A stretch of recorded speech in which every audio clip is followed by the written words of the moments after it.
जय हिंद दोस्तों, मैं धर्मेंद्र कुमार।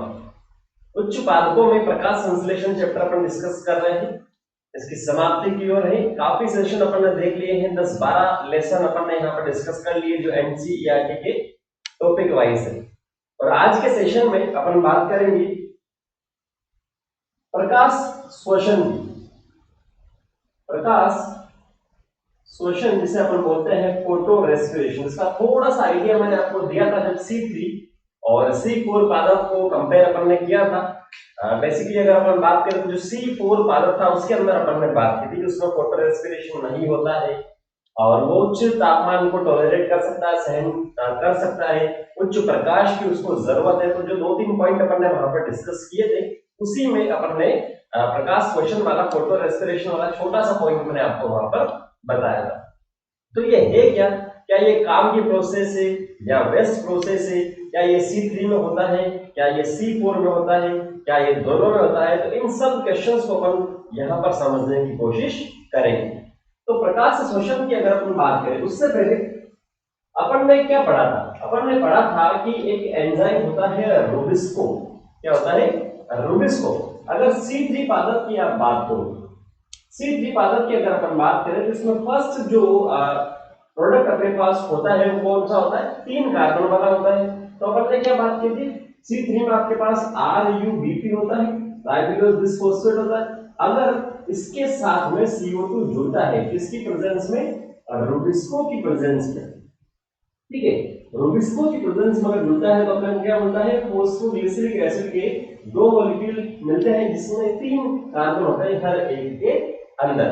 तो यहाँ जो रिएक्शन मैंने लिखी है उसको रूबिस्को को समझाने के लिए मैंने यहाँ पर आपके पास लिखी है। रूबिस्को में आपके पास क्या है? Ribulose bisphosphate carboxylase ऑक्सीजिनेज।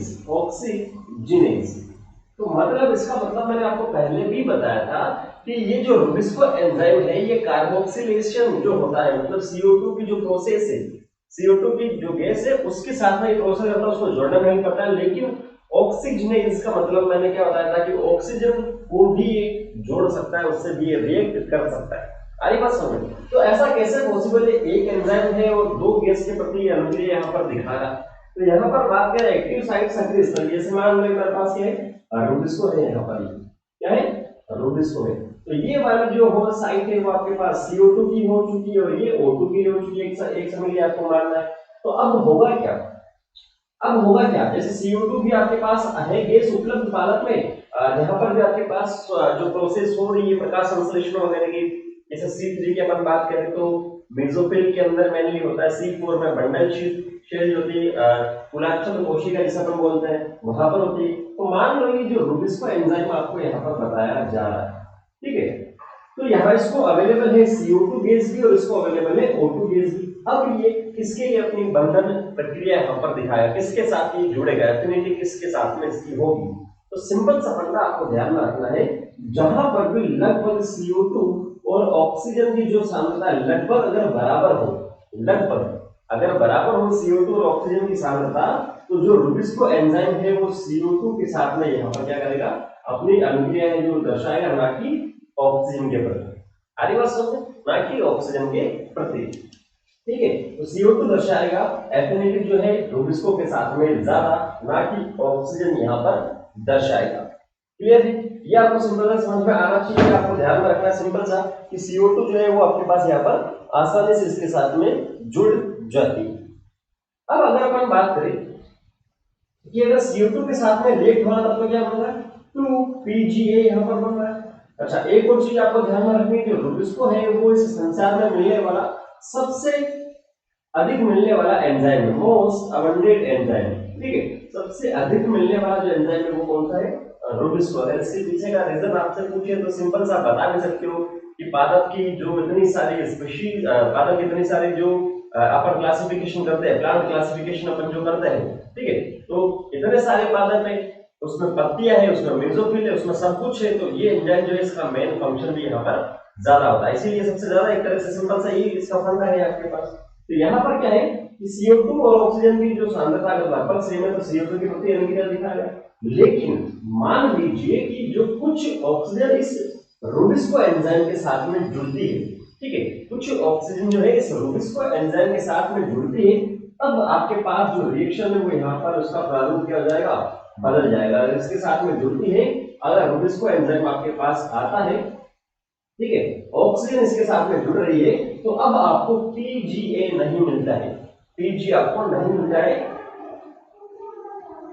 अब मिलता है आपको फोस्फोग्लिसरेट और फोस्फोग्लाइकोलेट, फोस्फोग्लाइकोलेट, ठीक है। रूबिस्को जो एंजाइम है आप उसमें ऑक्सीजनेज वाला जो है यहाँ पर वो काम करेगा, फोस्फोग्लिसरेट और फोस्फोग्लाइकोलेट आपको यहाँ पर मिलेगा। और ये जो फोस्फोग्लिसरेट होता है ये 3 कार्बन वाला होता है, और ये जो फोस्फोग्लाइकोलेट होता है कितने कार्बन का होता है, 2 कार्बन का यहाँ पर होता है। अब आपके पास क्या है, जो पीजीए मिल रहा था, फोस्फोग्लिसरिक एसिड जो मिल रहा था वो उस प्रोसेस में नहीं मिलता है, और इसे ही अपन कहते हैं फोटो रेस्पिरेशन, प्रकाश श्वसन। कि ऑक्सीजन जो है उसकी सांद्रता अगर बढ़ रही है या कुछ ऑक्सीजन जो है वो आरयूबीपी के साथ में जब रिएक्ट कर रही है, तो रूबिस्को जो एंजाइम ऑक्सीजन के प्रति सेंसिटिव यहाँ पर होता है, और अब आपको पीजीए ना मिलकर क्या मिलता है, फोस्फोग्लिसरेट मिलता है, फोस्फोग्लाइकोलेट मिलता है, क्योंकि ये 5 कार्बन का है, तो ये 3 कार्बन है मेरे पास, और ये 2 कार्बन है, टोटल मेरे पास कितने हो जाएंगे, 5 कार्बन मेरे पास यहाँ पर हो जाएंगे। तो बोले इसका रिजल्ट क्या है, ये तो आप बता रहे हो तो समझ में आता है, इसका रिजल्ट क्या है, इस प्रोसेस जो प्रकाश शोषण आप दे रहे हो ये प्रकाश शोषण है, ठीक है। जो प्रकाश की उपस्थिति में ऑक्सीजन जो है वो यहाँ पर कर रहा है, वो प्रकाश शोषण की प्रोसेस है। तो जो प्रकाश शोषण इसके फंक्शन की बात करें तो अभी तक इतना डिटेल में अपने को इसका फंक्शन पता नहीं है, लेकिन एक तो आप देखेंगे कि जहां पर एक तो ये आपके पास C3 जो पादप था जो CO2 के साथ में कर रहा था, तो पीजीए बन रहा था, और ये आगे चलकर क्या करेगा, ये आगे चलकर शुगर या स्टार्च जिससे हम कहते हैं उसका निर्माण ये करेगा, और जो पादप के लिए जरूरी है। लेकिन इस केस में अगर पीजीए वगैरह नहीं बना है, ठीक है, पीजीए वगैरह नहीं बना है, तो क्या आगे चलकर शुगर या स्टार्च का निर्माण होगा, तो सिंपल सा अपना जवाब होगा कि वहां पर नहीं होगा। तो एक तरह से अपने लिए वेस्टफुल ही है, ठीक है, शुगर या जिसे अपन बोलते हैं शर्करा और या स्टार्च की अगर अपन बात करें उसका निर्माण यहाँ पर नहीं होता है, ठीक है। दूसरा यहाँ पर जो एनर्जी करेंसी की बात करते हैं, जैसे एटीपी और जो NADPH है, NADPH उसका भी निर्माण इसके अंदर नहीं होता है, और एटीपी जो NADPH की बात करता है इसका ही निर्माण नहीं होता, तो आगे तो अपन क्या ही कह सकते हैं इस प्रोसेस के अंदर, ठीक है। तीसरा यहाँ पर जो है CO2, क्योंकि जब ऑक्सीजन इसके साथ में काम कर रही है तो जो CO2 है वो तो यहाँ पर वेस्ट ही होगी, अगर ऑक्सीजन की सांद्रता बढ़ी है तो CO2 जो यहाँ पर मान लो कि जैसे मान लो मेरे पास 55 जो है, या ऐसा मान लो कि 10 मेरे पास CO2 है और मेरे पास 20 क्या है O2 है, तो जब 20 O2 इसके साथ रिएक्ट करेगी तो 10 CO2 तो वेस्ट है यहाँ पर, तो जो CO2 इसको भी बाहर निकालने के लिए आपको क्या होगी, उल्टा एनर्जी आपको यहाँ पर ऊर्जा यहाँ पर आपको एनर्जी यहाँ पर कंज्यूम करनी पड़ेगी, ऊर्जा आपको देनी पड़ेगी। एक तो वहां पर तो ये ऊर्जा बन रही थी जो पादपों के लिए निकालना, तो यहाँ उल्टा अपने को एनर्जी देनी पड़ रही है, तो ऊर्जा एनर्जी आपको देनी पड़ रही है, तो ये क्या है, वेस्टफुल प्रोसेस है या नहीं है, तो सिंपल सा आपका जवाब होगा यहाँ सा भी क्या है, तो वेस्टफुल प्रोसेस यहाँ पर है, ठीक है। तो ये आपको सिंपल से ध्यान में रखना है।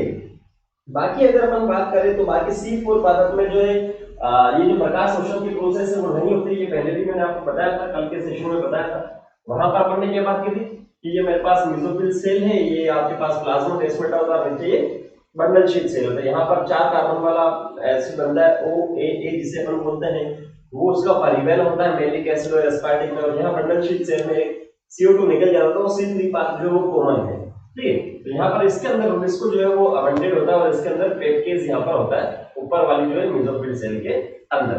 तो ये अपन ने पहले से डिस्कस कर रखा, इसके अंदर मेरे हिसाब से आपको कोई दिक्कत नहीं होनी चाहिए, ठीक है, क्लियर है, क्लियर है। तो अब आपसे एक प्रश्न और मैं पूछूं कि C3 और C4 पादप है उसमें से प्रोडक्शन किसके अंदर ज्यादा होगा, जो जैव उदार है या बायोमास जिसे अपन कहते हैं, कल भी मैंने आपको इसके अंदर बताया था।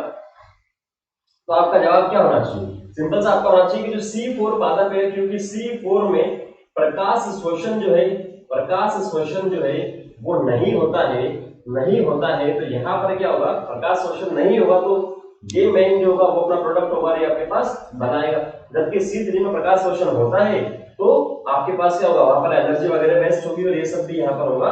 तो जैव भार की अगर आपसे पूछी जाए, बायोमास की अगर आपसे पूछा जाए कि किसमें ज्यादा है और किसमें नहीं है, तो आप बताओ मेरे साथ C3 में थोड़ा सा कम प्रोडक्शन है, C4 में ज्यादा है।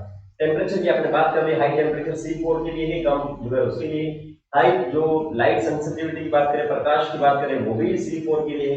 तो ये जो कुछ फैक्टर है आपको सिंपल से ध्यान में रखने हैं, ठीक है। तो ये प्रकाश वर्षण छोटा सा आपको ध्यान में रखना है। इसे C2 पाथवे भी बोलते हैं कभी कभी, दो कारणों की वजह से C2 भी इसे बोलते हैं, तो आप ध्यान में सिंपल से रख सकते हो। एनसीईआरटी में तो नहीं दे रखा, लेकिन मैंने नंबर ऑफ कार्बन भी आपको बता दिया, कभी पूछे तो बस ध्यान रखना, वैसे तो नहीं पूछेगा, एनसीईआरटी में नहीं है तो, ठीक है। तो ये आपके पास क्या रहा, प्रकाश वर्षण का टॉपिक का। इसके जस्ट आगे अपन चलता है तो एनसीईआरटी में एक टेबल आपको दे रखी है, C3 और C4 में कंपेयर करके आपको बता रखा है, तो उसे भी अपन अलग से देखेंगे अगले सेशन में, उसी को अपन डिस्कस करेंगे। उसके बाद में जो कारक है वो अपन डिस्कस करके इस चैप्टर को कर देंगे कंप्लीट, ठीक है।